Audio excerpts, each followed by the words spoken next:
Assalamualaikum warahmatullahi wabarakatuh. Kami dari kelompok 13 akan mempresentasikan tentang perang salib. Di sini ada beberapa poin. Yang pertama kita timbulnya perang salib.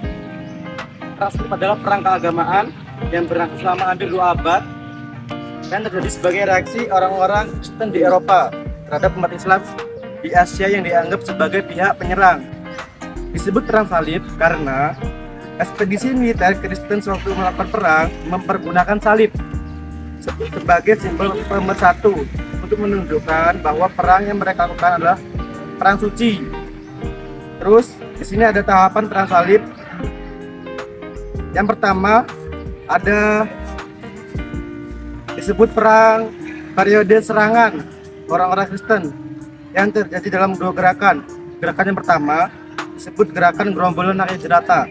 Terus yang kedua merupakan ekspedisi militer, disiplin dan mempunyai pengalaman perang sehingga mereka dapat mengalahkan umat Islam dan berhasil mendirikan beberapa kerajaan Latin Kristen di dunia timur.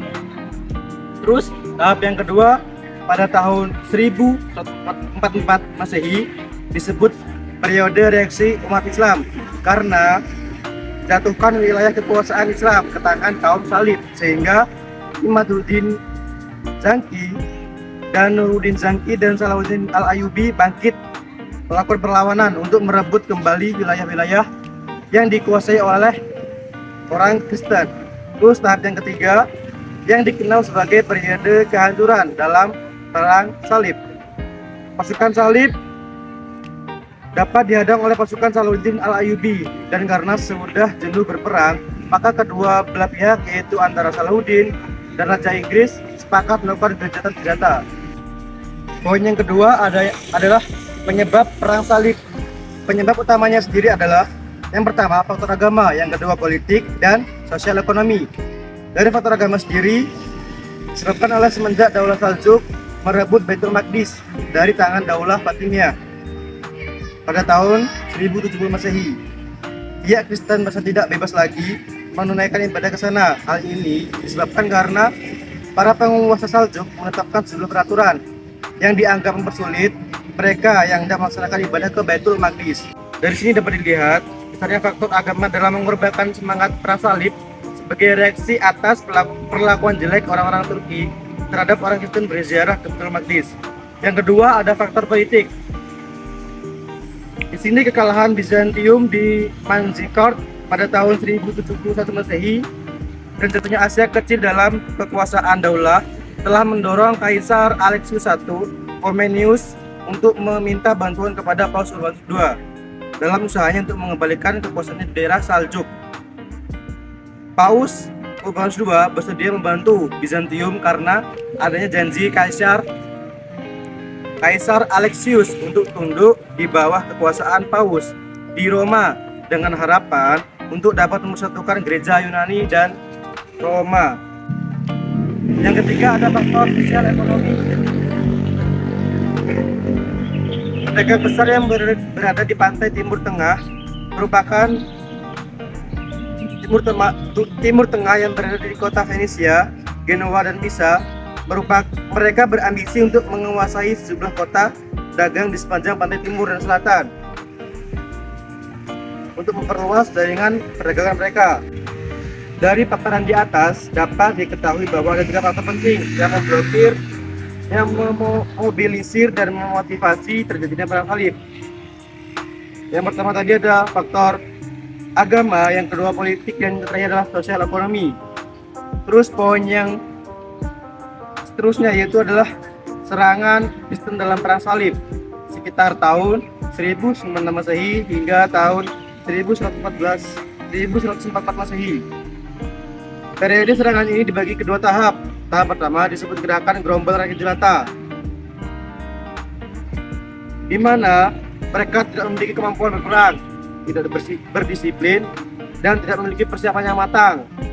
Dengan demikian, perang salib pertama ini tidak berhasil mengalahkan umat Islam yang membuat mereka mempersiapkan pasukan berikutnya.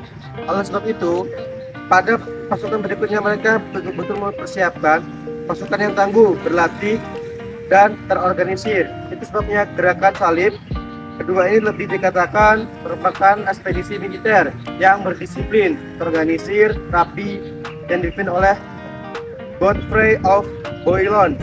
Hasilnya, kemenangan dengan mudah didapat gerakan Salib kedua ini. Kemenangan ini tidak dapat dilepaskan dari bantuan Kaisar Bizantium Alexis I Komnenius. Serangan balik Islam dalam perang Salib. Di bawah komando Imaduddin dan serangan pasukan Salib sampai mereka berhasil kembali merebut Aleppo dan Edessa dari tangan orang Kristen pada tahun 1144 Masehi. Pasukan Islam selanjutnya dipimpin oleh Salahuddin al-Ayyubi. Dia berhasil membangkitkan semangat umat Islam untuk memerangi kaum Salib sehingga dia pada tahun 1171 Masehi berhasil mendirikan Daulah Ayyubiyah di Mesir di atas reruntuhan Daulah Fatimiyah sebelumnya dan dapat membebaskan Baitul Maqdis pada tanggal 2 Oktober 1187 setelah dikuasai oleh orang Kristen selama 88 tahun. Selanjutnya, Salahuddin al-Ayyubi memberikan ampunan kepada orang-orang Kristen yang tinggal di kota itu. Hal itu bertolak belakang dari sikap orang-orang Kristen pada waktu merebut kota itu dahulu. Mereka membantai penduduk dengan tidak berperi kemanusiaan. Keberhasilan kaum muslim meraih berbagai kemenangan terutama setelahnya jatuh Yerusalem membangkitkan kembali semangat kaum Salib untuk mengirim ekspedisi yang lebih kuat untuk memerangi umat Islam.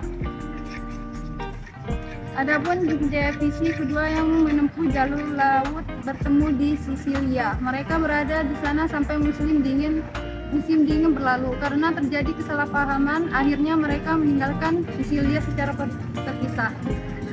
Pasukan Salahuddin al-Ayyubi memilih mundur dan pergi untuk mempertahankan Mesir. Pada tanggal 2 November 1992 Masehi dibuat perjanjian antara tentara Salib dan pasukan Salahuddin al-Ayyubi yang disebut dengan perjanjian Al-Rahlam.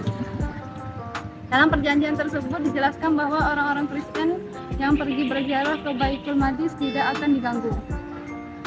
Selain itu, pada pihak pasukan Salib, peperangan sudah berlangsung lama yang membuat mereka jenuh peperangan. Akhirnya Raja Inggris mengajukan perdamaian kepada Salahuddin al-Ayyubi pada tahun 1192 Masehi untuk mengakhiri perang.